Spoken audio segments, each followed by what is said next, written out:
Hello there students, how are you? আশা করি ভালো আছো সবাই। তো আমরা করছিলাম ন্যারেশন। আজকে একদম ইজি টেকনিকে আমরা জেনে নেব যে কোনো গ্রামারের যন্ত্রণা ছাড়া কীভাবে অপটেটিভ সেন্টেন্সকে শেখা যায়। দেখো, আমাদের আগের সেন্টেন্সগুলো ভালো করে শিখলে তারপরে আমরা চলে যাব হচ্ছে প্যাসেজ ন্যারেশনে। আমাদের মূল টার্গেট হচ্ছে প্যাসেজ ন্যারেশন, কিন্তু সেন্টেন্সগুলোকে আগে একটু শিখে নিতে হবে। সো তো আমরা অ্যাসার্টিভ, ইন্টারোগেটিভ, ইম্পারেটিভ সবগুলো করে ফেলেছি। আজকে শিখবো ইম্পারেটিভ সেন্টেন্স। জাস্ট একটা ইজি ট্রিক্সের মাধ্যমে আমরা ইম্পারেটিভ সেন্টেন্স, অপটেটিভ সেন্টেন্সকে জেনে নেব। দেখো, অপটেটিভ সেন্টেন্স বলতে আমরা সাধারণত কী বুঝি? যে সকল সেন্টেন্সে প্রার্থনা করা হয় বা কারোর জন্য আমরা উইশ করি কোনো কিছু, যে আল্লাহ তোমার মঙ্গল করুন, জীবনে বড় হও, এটসেট্রা। সো আমরা একটা এক্সাম্পল দিয়ে লিখতে পারি, ধরো she told me may Allah bless you. একটা এক্সাম্পল দিলে তুমি খুব সহজে এটাকে বুঝতে পারবে। দেখো, আমি তোমাদেরকে আগেই বলেছি যে ন্যারেশনে কিন্তু সকল সেন্টেন্সে দ্যাট বসে না। হ্যাঁ, মোস্ট অফ দ্য সেন্টেন্সে দ্যাট বসে, বাট সকল সেন্টেন্সে দ্যাট বসে না। দ্যাট একটা গুরুত্বপূর্ণ ব্যাপার ন্যারেশনে, কারণ দ্যাট যখনই তুমি লিখবে দ্যাটের পরে আগে সাবজেক্ট আসবে। তোমাদেরকে আগের একটা ভিডিওতে আমি বলেছি যে এই ব্যাপারটাকে মাথায় রাখতে হবে। তো আমরা এই যে রিপোর্টিং ভার্ভ, বহুবার বলেছি তোমাদেরকে, ন্যারেশনের সবচাইতে গুরুত্বপূর্ণ পার্ট হচ্ছে রিপোর্টিং ভার্ভ। ওকে, আর আমরা সবাই জানি reporting verb, reported speech. But reporting verb বলতে বোঝানো হয় এইখানে যে ভার্বটা আছে সে আসলে সেন্টেন্সটা কি, কোন দিকে ডিরেক্ট করছে সেটাকে আগে বুঝতে হবে আমাকে। ওকে, সো আমাদের রিপোর্টিং ভার্বকে চেঞ্জ করবো আগে আমরা। তাহলে কি লিখবো? যদি প্রার্থনা বোঝায় আমরা লিখতে পারি প্রেইড অথবা উইশড। ওকে, প্রেইড অথবা উইশড ব্যবহার করব। ওকে, আমরা লিখতে পারি যে শি প্রেইড। এখানে তুমি প্রেইড দ্যাটও লিখতে পারো, অথবা প্রেইড ফর মিও লিখতে পারো। হি প্রেইড for me that.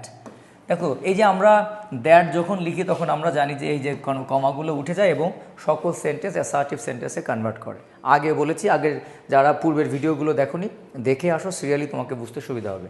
So she prayed for me that. তো দ্যাটের পরে আমরা কাকে আনবো? আগে সাবজেক্ট আনবো। সাবজেক্ট হচ্ছে আল্লাহ, তো আল্লাহকে দিলাম আল্লাহ।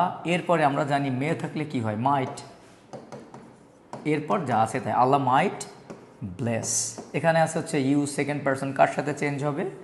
অবজেক্টের সাথে, তাহলে মি। ভেরি সিম্পল, আল্লাহ মাইট ব্লেস মি। আমরা আরও কিছু এক্সাম্পল দেখি। ধরো লিখতে পারি teacher said to the student,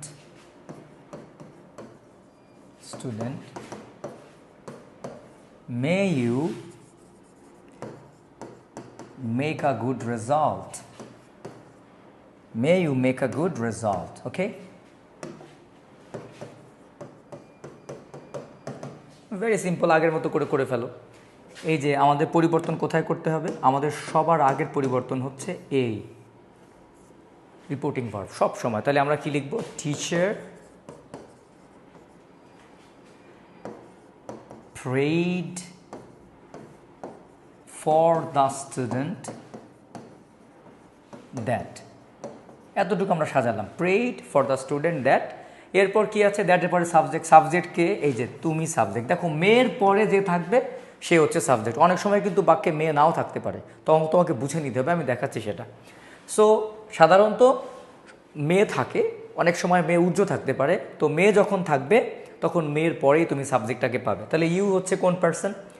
second person.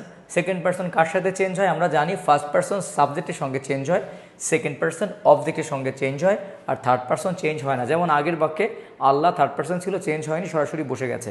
এগুলো তোমাদেরকে আমি আগেই বলেছি। তাহলে কী হবে? ইউ তাহলে কার সাথে চেঞ্জ হচ্ছে? এই দ্য স্টুডেন্টের সাথে। তাহলে কি লিখব? The student.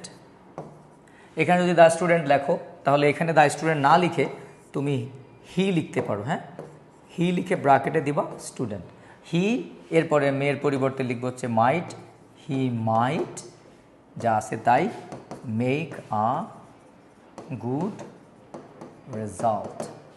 খুবই সহজ। যদি বুঝতে না পারো leave a comment below and I will answer. এবং আমি কিন্তু প্রচুর পরিমাণে তোমাদেরকে সময় দিচ্ছি, আনসার করছি any kind of problem share me.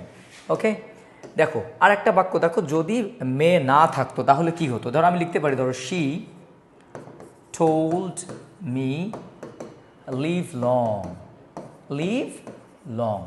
এখন দেখো এই বাক্যে কিন্তু কোথাও মে নেই, এমন বাক্য থাকতে পারে ছোট করে দিল যেখানে কোনো মে নেই, তখন তুমি একইভাবেই তুমি করবে, এখানে তোমার টেনশন করার কিছু নেই। সেম ওয়েতে উইল মুভ লাইক, তাহলে শি prayed বা wished, whatever you like you can write down. prayed for meও হতে পারে বা শুধু prayed that ও হতে পারে, for me that। ওকে, দেখো এখানে যে লিভ লং বলেছে, কে বলেছে? সে বলেছে। কাকে বলেছে? আমাকে বলেছে, তাই তো?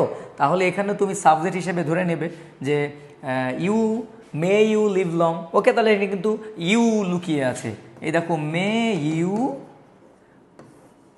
Live long.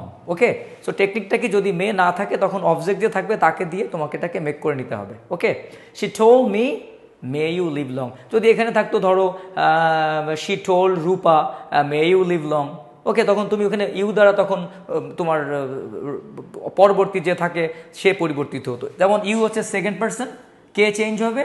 অবজেক্ট। তো কি হবে? মি হয়ে গেল আই, আর মে থাকলে might, I might live long. I hope বুঝতে পেরেছো। সহজ কথা হচ্ছে একটাই ট্রিক্স, প্রেইড অথবা উইশ দিয়ে সাবজেক্ট, তারপর হচ্ছে মাইট, তারপর যা আছে বাকিটুকু লিখে গেলেই হয়ে যাবে। আর যদি কখনো দেখো যে মে উজ্জ্ব আছে, তো সেন্টেন্সটাকে মনের মতো করে একটু সাজিয়ে নিতে হবে। কেমন? ধর বললাম যে she told me live long, she told me be happy. Okay, তখন তুমি ওই যে ওখানে মে ইউ বি হ্যাপি, হ্যাঁ, যে থাকবে সেটা দিয়ে অ্যারেঞ্জ করলেই হয়ে যাবে। Okay, I hope you got it, and if you any questions just leave a comment below and I will answer. Thank you.